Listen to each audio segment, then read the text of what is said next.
ब्रज में होली से पहले मुस्लिमों की एंट्री को लेकर बवाल शुरू हो गया है। महाकुंभ के बाद अब कई साधु संत और हिंदू संगठन होली पर मुस्लिमों की दुकान नहीं लगने देने की मांग कर रहे हैं। देखिए रिपोर्ट।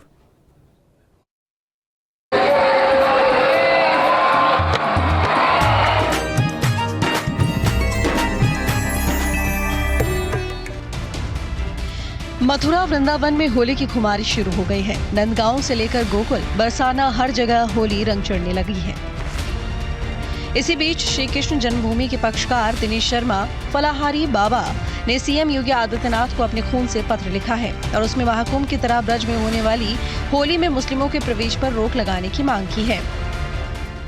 हम मुसलमानों के किसी भी त्योहार में नहीं जाते हैं। उनकी ना तो ईद में शामिल होते हैं, ना ही उनकी जो त्योहारों में जो अवैध हथियार लेके निकलते हैं उसमें भी हम नहीं जाते। तो ये लोग हमारे त्योहार में हस्तक्षेप करने का प्रयास क्यों करते हैं? हमने माननीय मुख्यमंत्री जी को अपने खून से पत्र लिखा है कि हमारे होली जैसे पवित्र त्योहार से इनको दूर रखा जाए। इनकी दुकानें हमारे मंदिरों के आसपास नहीं लगनी चाहिए। वहीं ब्रज के होली उत्सव में मुस्लिमों का प्रवेश क्यों रोका जाए, इसको लेकर भी फलाहारी बाबा अलग ही तर्क देते नजर आए। होली के रंग में केमिकल मिला सकते हैं, जहर मिला सकते हैं, मिलावट कर सकते हैं। हमारे होली पे जो भगवान का जो भोग लगता है, पवित्र व्यंजन बनते हैं, उसमें ये थूक सकते हैं। तो हम लोगों को इन लोगों से दूर रहना है। हम लोगों को ये अपने त्योहार में शामिल नहीं करने। इनकी मंशा गलत है, क्योंकि ये लोग किसी भी घटना को अंजाम दे सकते हैं, ये किसी भी हद तक जा सकते हैं। इसी बीच महाकुंभ के बाद अब मथुरा वृंदावन में होली पर मुसलमानों की दुकान न लगाने को लेकर बड़ा बखेड़ा खड़ा हो गया है। नाम है वो दुकान पे लिखा जाए।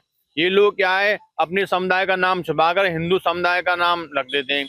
ये राम और श्याम नाम लिखकर होटल चला रहे हैं, ढाबा चला रहे हैं, दुकान चला रहे हैं, मिठाई बेच रहे हैं। तो ऐसे लोगों को चिन्हित करना पड़ेगा।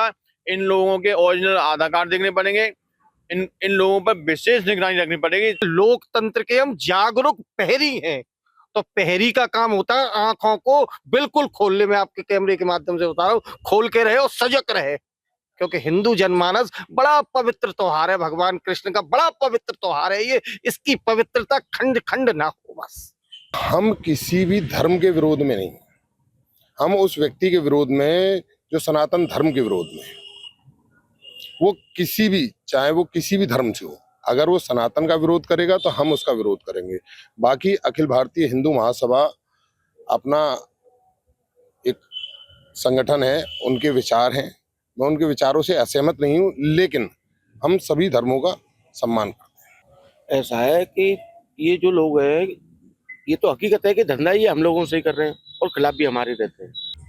तो ये जो संगठन मांग कर रहा है वो गलत कर रहा है। नहीं भैया, सही कर रहा है, सही। फलाहारी बाबा के बयान को लेकर राजनेताओं से लेकर मुस्लिम धर्मगुरुओं की भी प्रतिक्रिया सामने आई है। वहीं बरेली से ऑल इंडिया मुस्लिम जमात के राष्ट्रीय अध्यक्ष मौलाना शहाबुद्दीन रजवी ने फलाहारी बाबा के बयान को गैर संवैधानिक बताया। उन्होंने कहा कि इस तरह के फैसले देश को आर्थिक और सामाजिक रूप से कमजोर करते हैं। चंद फिरका परस्त ताकतें इस तरह का ऐलान करके मुसलमानों के खिलाफ एक माहौल तैयार कर रहे हैं। उनको आर्थिक तौर पर कमजोर करने की साजिश रची जा रही है।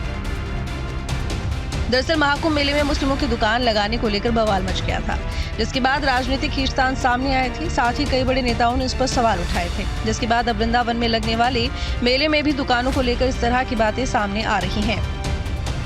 फिलहाल बसंत पंचमी से ही होली उत्सव जारी है। करीब 40 दिनों तक चलने वाले इस उत्सव में देश विदेश के लाखों लोग शामिल होंगे। इसमें लठमार से लेकर लड्डू मार होली के मौके पर उमड़ने वाली भीड़ का तो कहना ही क्या। Team news state.